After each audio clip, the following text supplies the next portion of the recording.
If you're here, I hope you had a good day. I want you to know that you're loved and deserve an amazing sleep. Tonight, I'm going to explain the entire history of New York. So get comfy. Part 1. The Land Before the City. The story of New York City doesn't begin with skyscrapers or bustling streets. It doesn't even begin with people. Our story begins long ago, when the land we now call New York was shaped by forces far older than civilization itself. Hundreds of millions of years ago, the Earth was a very different place. The land that would one day hold New York City was submerged beneath ancient seas. Over eons, shifting tectonic plates sculpted the bedrock foundation of the region, forming the very ground that millions now walk upon. Then came the Ice Age. Around 2 million years ago, massive glaciers advanced and retreated across the landscape, carving out valleys, shaping the terrain, and leaving behind the rich deposits of soil and rock that would define the region's geography. As the ice melted, it left behind the rivers, bays, and inlets that would one day serve as the lifeblood of a future metropolis. Long before Europeans set foot here, the Lenape people lived in harmony with this land. They called the area Lenape Hoking, meaning land of the Lenape. For centuries, they thrived along the rivers and forests, building villages, hunting deer, and fishing in the abundant waters. They knew the land intimately, the seasons, the tides, the migration patterns of animals. They walked paths that would later become the streets of Manhattan. They believed in balance, that the land was not something to be owned, but something to be respected. The great rivers and forests were their home, and they lived with a deep understanding of its rhythms. But as history has shown, the land was not to remain untouched forever. Across the ocean, forces were stirring, empires were expanding, trade routes were being established, and on the horizon, the first sails appeared, bringing with them the winds of change. The world of the Lenape was about to meet the world of Europe, and nothing would ever be the same. This is where our journey truly begins. The dawn of a city, shaped by land, by water, and by the dreams and struggles of those who came before. Part 2. The first settlers, and the birth of New Amsterdam. The year is 1609. A ship sails along the Atlantic coast, cutting through the morning mist. Its captain, Henry Hudson, stands at the helm, eyes locked on the uncharted land ahead. He's on a mission for the Dutch East India Company, searching for a northwest passage to Asia. But instead he finds something far more valuable, an untouched river valley, teeming with life. Hudson and his crew navigate up the river that will one day bear his name, marveling at the lush forests and rolling hills. The land is home to the Lenape people, a thriving indigenous civilization that has lived here for thousands of years. They call this place Mannahatta, meaning land of many hills. For them, the river is a source of life, the forests a place of abundance. But for the Europeans, it is something else entirely, a gateway to trade, power, and wealth. After Hudson's voyage, Dutch merchants recognized the potential of this new land. By 1624, the first Dutch settlers arrive, establishing a fur trading post at the southern tip of the island. A year later, in 1625, they officially named the settlement New Amsterdam. It is not a grand city, not yet, just a small outpost with a few wooden homes, a fort, and a dream of prosperity. The Dutch West India Company quickly turns New Amsterdam into a bustling trade hub. Ships come and go, loaded with beaver pelts, destined for European markets. The settlers forge relationships with the Lenape, trading goods in exchange for furs. But tensions grow. As more Dutch families arrive, they clear forests, build farms, and claim land as their own. Land the Lenape had never considered something to be owned. In 1626, a legendary transaction takes place. The Dutch, led by Peter Minuit, offer the Lenape goods worth about 60 guilders, roughly $24 in today's money, for the island of Manhattan. But to the Lenape, this isn't a sale. It's a sharing of land, a temporary arrangement. They do not realize they are dealing with a culture that sees land as something to be bought, sold, and controlled. New Amsterdam begins to grow. Streets are mapped out, buildings rise, and a population of traders, farmers, and craftsmen takes root. But it is not just Dutch settlers who call this place home. Africans, both enslaved and free, are brought to the colony. People from Germany, France, and England arrive, drawn by the promise of opportunity. New Amsterdam becomes a melting pot long before the term is ever coined. But life in this young settlement is not easy. The land is rugged, the winters brutal. The Lenape, feeling betrayed, begin to resist. Skirmishes break out, and the settlers fortify their town. To protect the colony, the Dutch build a wooden wall along what is now Wall Street, a barrier between them and the unknown. As the years pass, a leader emerges. Peter Stuyvesant, a strict and stubborn governor, arrives in 1647. With his peg leg and commanding presence, he brings order to the chaotic colony. He enforces rules, strengthens defenses, and builds schools and churches. Under his leadership, New Amsterdam begins to resemble a true city. But across the ocean, trouble brews. The English, hungry for expansion, set their sights on this prosperous Dutch outpost. And in 1664, warships appear in the harbor. Stuyvesant wants to fight, but the settlers, weary of conflict, surrender without a battle. New Amsterdam is no more. The English take control, and in honor of the Duke of York, they rename the city New York. Part 3. The English Takeover, and the growth of New York. The Dutch flag is lowered over Fort Amsterdam. In its place, the English banner rises, fluttering in the salty harbor breeze. The city, once known as New Amsterdam, is now New York, named in honor of the Duke of York, brother to King Charles II. The transition is swift and relatively peaceful. The Dutch citizens, realizing resistance is futile, choose to stay. Life continues, business thrives, and trade expands. But under English rule, the colony begins to change. The English bring their own systems of law, government, and commerce. They establish new rules, reorganize the city's leadership, and introduce a system of property rights that further entrenches land ownership as a European concept. The city's population grows, and its economy flourishes, but not everyone benefits. The English strengthen the institution of slavery, implementing harsh restrictions on the growing population of enslaved Africans. In 1712, a group of enslaved people, desperate for freedom, stage a rebellion.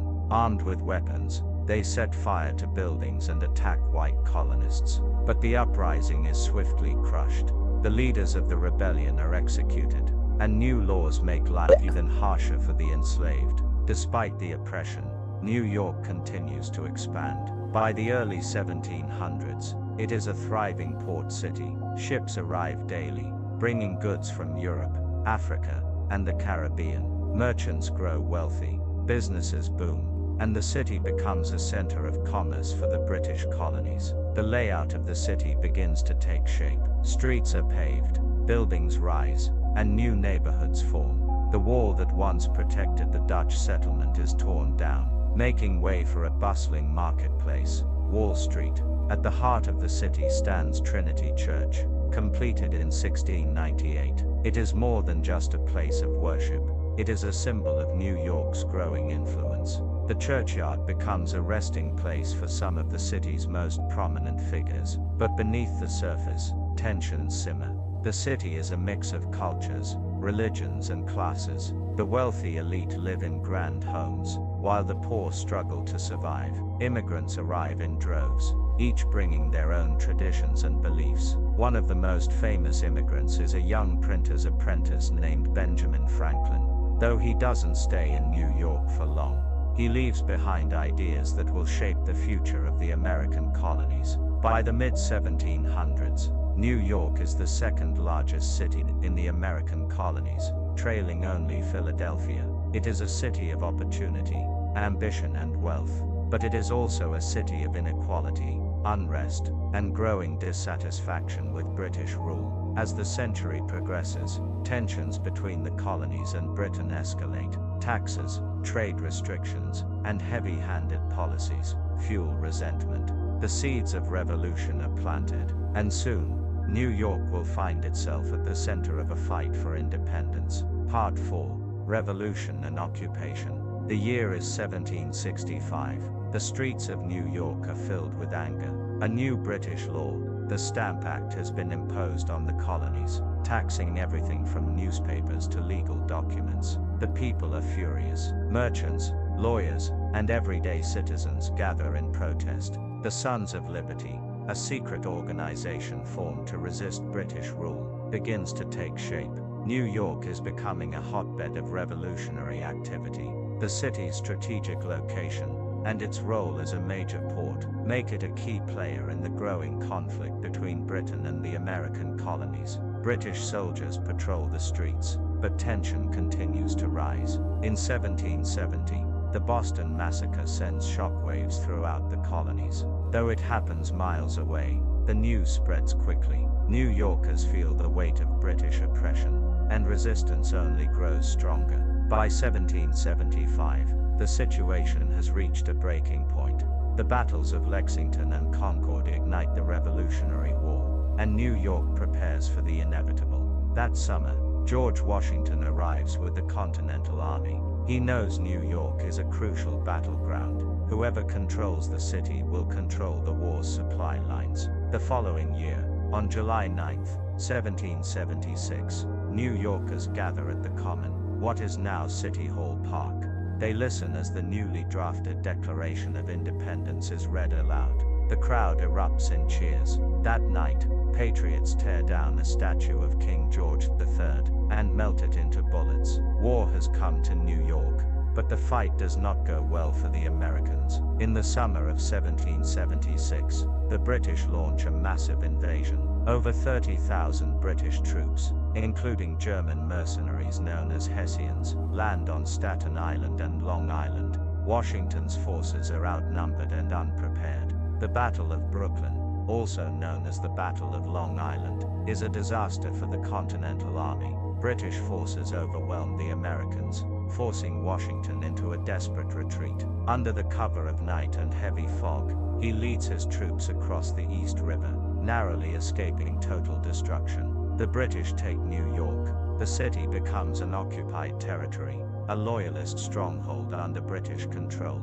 For the next 7 years, it is the center of British military operations in North America. Life under occupation is brutal. Patriot sympathizers are arrested, imprisoned, or worse. The infamous Sugar House Prison holds American prisoners of war in horrific conditions. Thousands die from disease and starvation. Meanwhile, British officers and loyalists live in luxury, throwing grand parties and enjoying the spoils of war. In 1770, a great fire sweeps through Lower Manhattan, destroying nearly a quarter of the city. Some believe the British set the fire to punish rebels. Others suspect patriots did it to weaken British control. No one knows for sure, but the devastation is undeniable. Throughout the war, the British hold their grip on New York, but they are slowly losing the fight elsewhere. The tide begins to turn in 1781, when Washington, with the help of the French, secures a decisive victory at Yorktown. The British surrender, and peace talks begin. Finally, on November 25, 1783, Evacuation Day, the British leave New York for good. Washington and his troops re-enter the city to thunderous applause. The American flag is raised over Fort George, and New York at last is free. But the war has left its mark.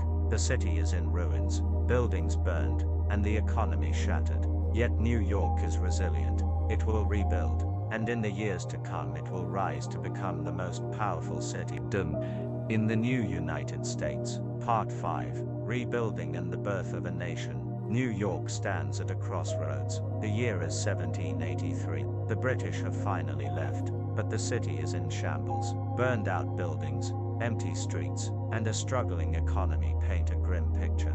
Yet beneath the ruins, a spirit of resilience emerges. New York will rebuild. Merchants return to the docks. eager to resume trade. Shipbuilders, blacksmiths, and laborers get to work. The city's location, its deep harbor, its access to rivers and trade routes, means it won't stay down for long. By 1784, the first signs of revival are visible. New buildings rise where ashes once lay. Shops reopen. A new government is taking shape. New York isn't just rebuilding. It's about to become the heart of a new nation. In 1785, the city is chosen as the temporary capital of the United States. The Continental Congress meets at Federal Hall on Wall Street, debating the future of the country. But this new government is weak. The Articles of Confederation leave the states divided, each with its own rules and currencies. Something has to change. By 1787, delegates from across the states gather in Philadelphia to draft a stronger constitution. Among them is Alexander Hamilton, a young, ambitious lawyer from New York. Hamilton believes in a strong central government, in finance and commerce, in the power of cities. His ideas will shape the nation for generations. 2 years later, in 1789, history is made. On April 30th, George Washington stands on the balcony of Federal Hall and takes the oath of office. The first president of the United States has been sworn in, and New York City is the birthplace of this new government. Crowds fill the streets, cheering, celebrating. The city has gone from a British outpost to the capital of a free nation, but not for long. In 1790, Congress decides to move the capital to Philadelphia, and later to Washington, D.C. New York loses its political status, but it hardly matters. The city is transforming into something even greater, an economic powerhouse. The financial sector begins to take shape. Merchants gather under a buttonwood tree on Wall Street, agreeing to trade stocks and bonds. This informal agreement will later become the New York Stock Exchange. The city's banks, businesses, and shipping companies thrive, drawing investors from around the world. The population explodes. Immigrants pour in, seeking opportunity. The city streets grow crowded. Its skyline rises higher. The old Dutch and British influences fade as a new American identity takes hold. Yet with growth comes challenges. The gap between rich and poor widens. Slavery, though less visible than in the South, remains part of New York's economy. Enslaved people work on docks, in homes, in businesses. A growing abolitionist movement begins to take shape, pushing for change. By the early 1800s, New York is unrecognizable from the war-torn city it once was. It's bigger, bolder, and more powerful than ever. The seeds of industry, finance, and immigration have been planted. Soon they will bloom into something far greater than anyone could have imagined. Part 6. The Rise of Industry and the Birth of Modern New York. The dawn of the 19th century brings change. The Revolutionary War is over, and America is no longer a fragile experiment. It is a nation on the rise, and nowhere is that rise more visible than in New York City. The population soars. In 1800, the city holds about 60,000 people. By 1830, that number triples. Immigrants flood in from Europe, drawn by the promise of work and opportunity. Ships crowd the harbor, unloading goods from across the world. New York is no longer just another American city. It is becoming the beating heart of the young republic. One invention will accelerate this transformation like nothing before: the steamboat. In 1807, Robert Fulton launches the Clermont, the first commercially successful steamboat, up the Hudson River. It changes everything. Travel that once took days now takes hours. Goods can move faster, people can travel farther. The city expands beyond its colonial limits, spreading northward. But even greater things are coming. In 1870, construction begins on one of the most ambitious projects in American history, the Erie Canal, a 363-mile artificial waterway connecting the Hudson River to the Great Lakes. The idea is bold. If it works, it will turn New York into the economic capital of the United States. Skeptics call it Clinton's folly, after Governor DeWitt Clinton, the man leading the charge. But Clinton doesn't listen. He knows what this canal will mean. It takes 8 years, but in 1825, the Erie Canal is complete, and just like that, New York is connected to the vast American interior. farmers in Ohio, traders in Michigan. Now they can send their goods directly to New York City. At a fraction of the cost, the city explodes with wealth. The docks swell with goods, with lumber, furs, cotton. Wall Street booms as financiers rush to invest in new businesses. New York is now America's gateway to the world, but growth has its price. As industry rises, so does inequality.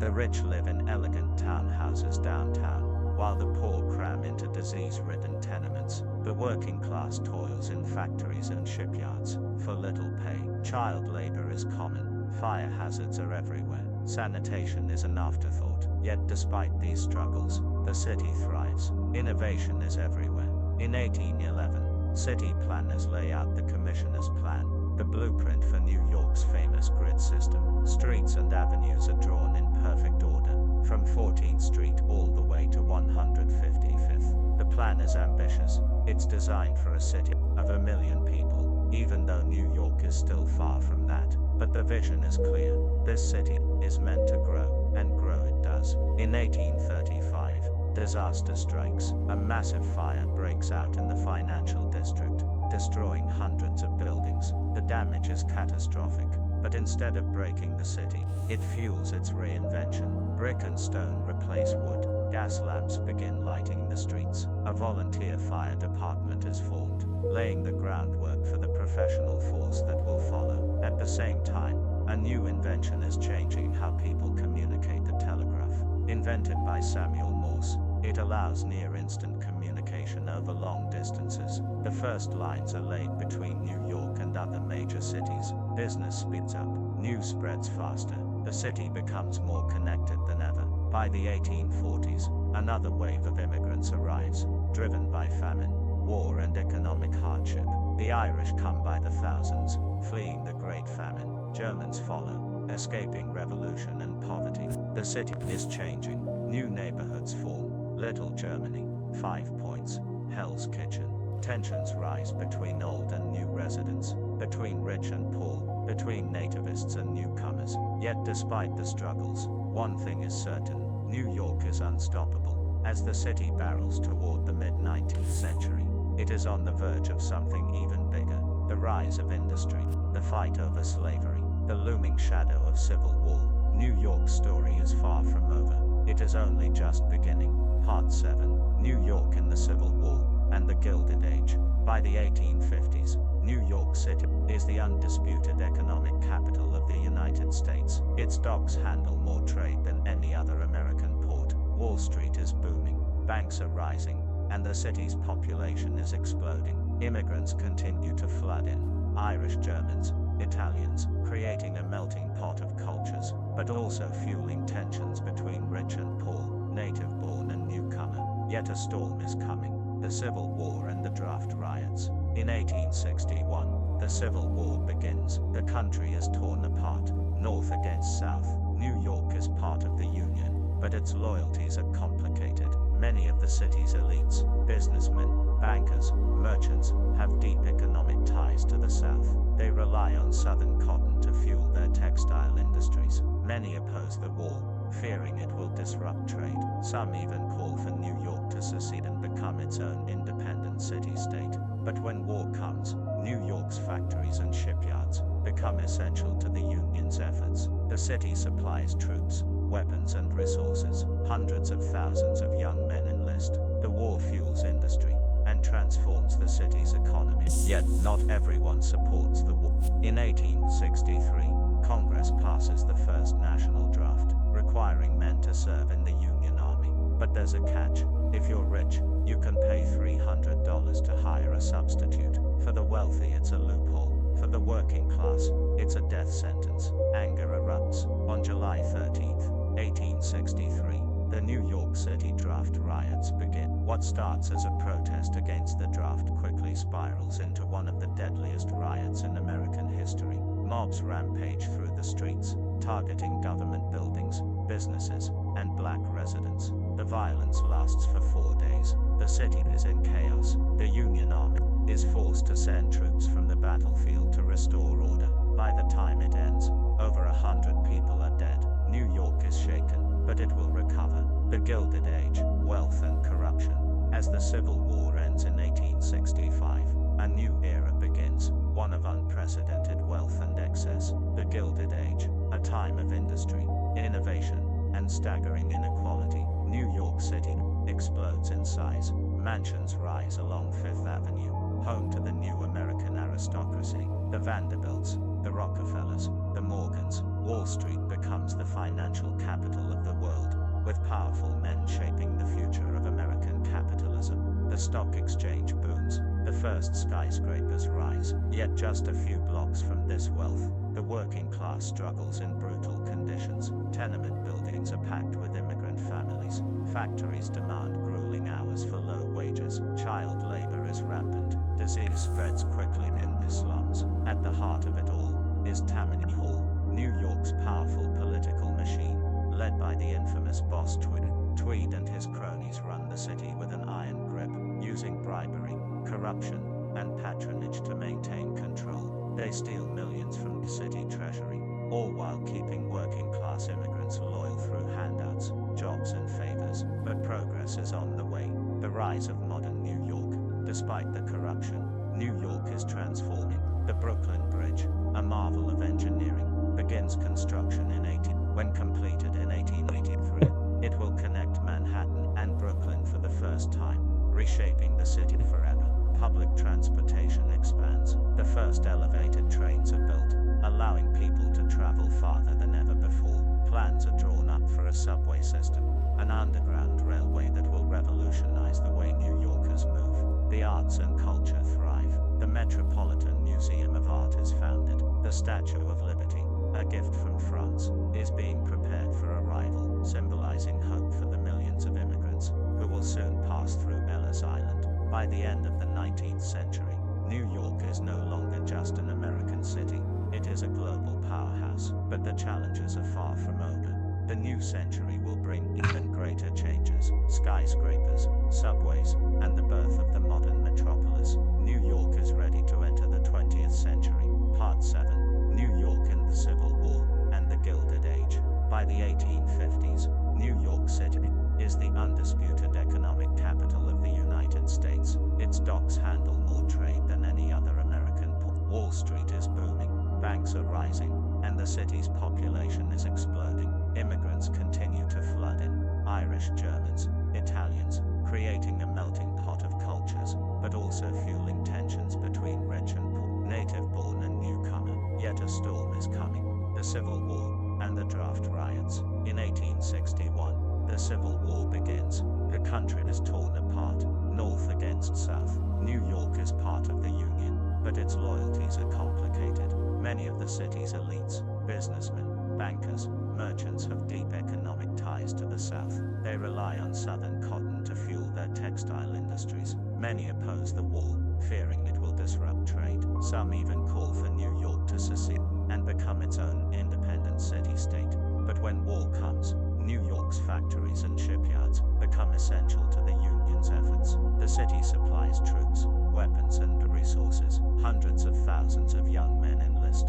The war fuels industry and transforms the city's economy. Yet not everyone supports the war. In 1863, Congress passes the first national draft, requiring men to serve in the Union Army. But there's a catch: if you're rich, you can pay $300 to hire a substitute. For the wealthy, it's a loophole. For the working class, it's a death sentence. Anger erupts. On July 13, 1863, the New York City draft riots begin. What starts as a protest against the draft quickly spirals into one of the deadliest riots in American history.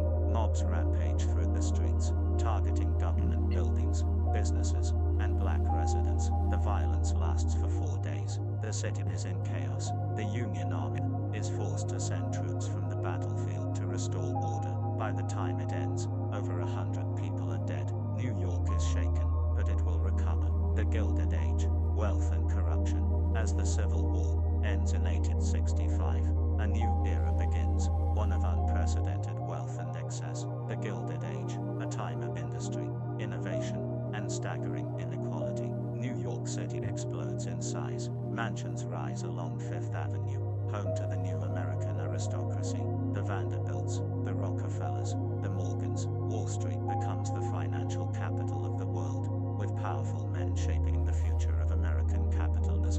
stock exchange booms, the first skyscrapers rise. Yet just a few blocks from this wealth, the working class struggles in brutal conditions. Tenement buildings are packed with immigrant families. Factories demand grueling hours for low wages. Child labor is rampant. Disease spreads quickly in the slums. At the heart of it all is Tammany Hall, New York's powerful political machine, led by the infamous boss Tweed. Tweed and his cronies run the city with an iron grip, using bribery, corruption, and patronage to maintain control. Part 9. Crisis, Rebellion, and Reinvention.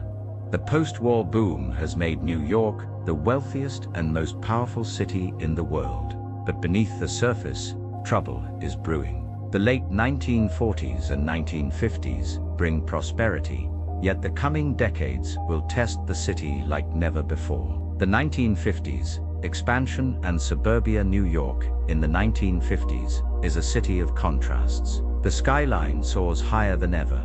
The Chrysler Building and Empire State Building tower over a bustling metropolis. Broadway thrives, Wall Street flourishes, and the Yankees dominate baseball. But at the same time, the fabric of the city is changing. Robert Moses, the most powerful urban planner in American history, reshapes the city's infrastructure. Highways are built, bridges rise, and entire neighborhoods are demolished to make way for new development. Moses' vision is grand, but it comes at a cost. Thousands of working-class families, many of them Black and Puerto Rican, are displaced as freeways cut through communities like the South Bronx and Lower Manhattan. Meanwhile, the rise of the automobile and the suburban boom pulls the middle class away from the city. White families leave for newly developed suburbs in Long Island and New Jersey, taking their wealth and tax dollars with them. New York, once the center of American prosperity, begins to feel the strain.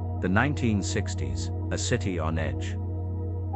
The 1960s bring rebellion, unrest, and change. The civil rights movement reaches New York as Black and Latino communities demand equality, fair housing, and job opportunities. Malcolm X preaches revolution in Harlem, while civil rights activists stage protests across the city. Crime begins to rise. The once thriving South Bronx falls into decline. Abandoned buildings and poverty, replacing what was once a working-class neighborhood. In Brooklyn, riots erupt as racial tensions boil over. But amidst the chaos, New York is also the epicenter of culture and revolution. The Beat Generation, led by writers like Jack Kerouac and Allen Ginsberg, challenges social norms. Greenwich Village becomes the heart of the counterculture, where artists, musicians, and activists push back against the system. Then in 1969, a single night changes history. The Stonewall riots erupt in Greenwich Village, sparked by a police raid on the Stonewall Inn, a gay bar. What begins as a routine crackdown turns into a full-scale rebellion, launching the modern LGBTQ+ rights movement. New York is no longer just a city, it is a battleground for the future of America. The 1970s, the city falls apart by the 1970s. New York is in crisis. Decades of white flight, economic downturn, and mismanagement push the city to the brink of collapse. Crime soars, the subways are covered in graffiti, and Times Square becomes a haven for drugs and prostitution. The once mighty metropolis is now seen as a symbol of urban decay. Then comes the breaking point. 1975, New York City goes bankrupt. Years of financial mismanagement have drained the city's resources. The government is deep in debt, businesses are fleeing, and the city teeters on the edge of insolvency. Mayor Abraham Beame begs the federal government for help, but President Gerald Ford refuses, leading to the infamous newspaper headline, "Ford to City, Drop Dead." Without federal aid, the city is forced to make brutal cuts. Fire stations close, hospitals shut down, and police officers are laid off. Crime gets worse. Arson spreads through the Bronx, with landlords burning down their own buildings for insurance money. New York has hit rock bottom. The late 1970s, signs of a comeback. Even in its darkest days, the spirit of New York refuses to die. Artists, musicians, and visionaries thrive in the chaos. Hip-hop is born in the Bronx, with DJs and MCs turning abandoned buildings into underground music venues. Punk rock explodes in the East Village, with bands like the Ramones playing at legendary venues like CBGB. Then in 1978, a new leader steps up. Ed Koch becomes mayor, bringing a no-nonsense attitude and a plan to turn the city around. It won't happen overnight, but change is coming. New York has survived war, depression and disaster before. It will rise again. Part 10. The Fall and Rise of New York City. The 1980s arrive, and New York is still struggling. Crime is at an all-time high, the economy is in shambles, and the city's image is tarnished. But change is on the horizon. The next 2 decades will bring one of the most dramatic turnarounds in New York's history, one marked by excess, tragedy, and ultimately, reinvention. The 1980s, greed, crime and culture. New York in the 1980s is a city of contrasts. On one side, Wall Street booms, the stock market surges, giving birth to the era of corporate greed.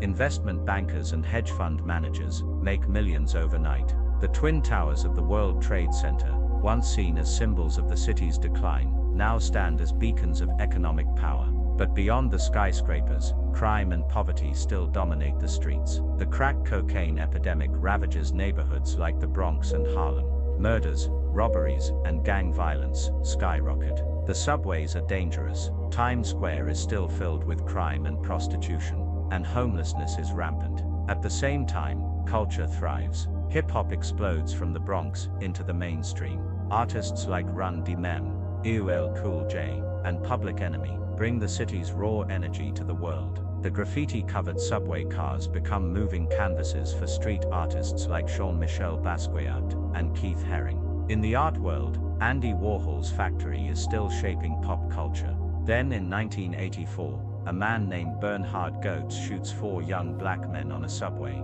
claiming self-defense against an attempted robbery. The case divides the city, exposing deep racial tensions and sparking national debates about crime and justice. But change is coming. Mayor Ed Koch begins to restore the city's finances. Development projects rise. Business leaders and politicians start talking about taking back New York from the criminals who rule the streets. The 1990s, the Great Cleanup. In 1990, New York is still one of the most dangerous cities in America. Over 2,200 murders occur that year, the highest number in city history. The subways are filthy, corruption runs deep, and crime controls entire neighborhoods. But everything is about to change. A new mayor steps in, Rudy Giuliani. His mission, clean up New York City, at any cost. With a focus on zero-tolerance policing, Giuliani and his police commissioner, Bill Bratton, crack down on crime. The NYPD aggressively targets petty offenses, fare evasion, graffiti and loitering, under the broken windows theory.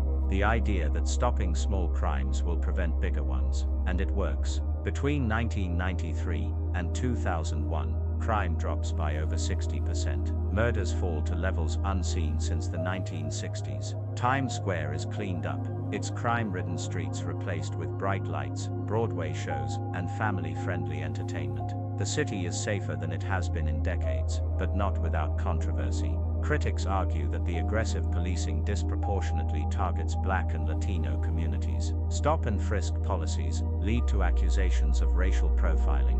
Giuliani's administration is seen as both a savior and an oppressor, depending on who you ask. Meanwhile, the economy booms. Wall Street is thriving, tourism is soaring, and new development projects rise across Manhattan. The city is changing rapidly, setting the stage for its next great transformation. September 11, 2001, the day that changed everything. Then, on a clear September morning, everything stops. At 8:46 a.m., American Airlines Flight 11 crashes into the North Tower of the World Trade Center. At 9:03 a.m., United Airlines Flight 175 slams into the South Tower. The world watches in horror as both towers collapse, killing nearly 3,000 people and forever altering the skyline of New York City. The city is in shock. Lower Manhattan is covered in ash and rubble. Families mourn, first responders search for survivors, and New Yorkers gather to grieve. But in the days following the attacks, a spirit of unity emerges. People help one another. The city stands together. In the years that follow, the site of the Twin Towers becomes a place of remembrance. The 9/11's Memorial and One World Trade Center rise from the ashes, a symbol of resilience. The 2000s and 2010s, a new era New York rebuilds. The economy recovers, crime continues to drop. A new wave of development transforms the city. Luxury skyscrapers, high-tech hubs, and billion-dollar real estate projects reshape the skyline. The subway system expands. The High Line, an abandoned railway, is turned into one of the most famous urban parks in the world. Neighborhoods like Brooklyn and Queens experience a cultural renaissance, attracting artists, entrepreneurs, and young professionals. New York remains the financial capital of the world, the cultural epicenter of America, and a city that never stops moving forward. New York today and beyond today. New York is bigger than ever, with over 8 million people calling it home. It has survived economic crashes, terrorist attacks, pandemics, and political turmoil. It is a city of immigrants, dreamers, and hustlers. A place where ideas are born, where fortunes are made, where history is written every single day. New York is not perfect. It never has been. But if history has shown one thing, it's that this city will always rise, no matter how hard it falls. This is New York City, the city of the past, the city of the future, and the city that never sleeps.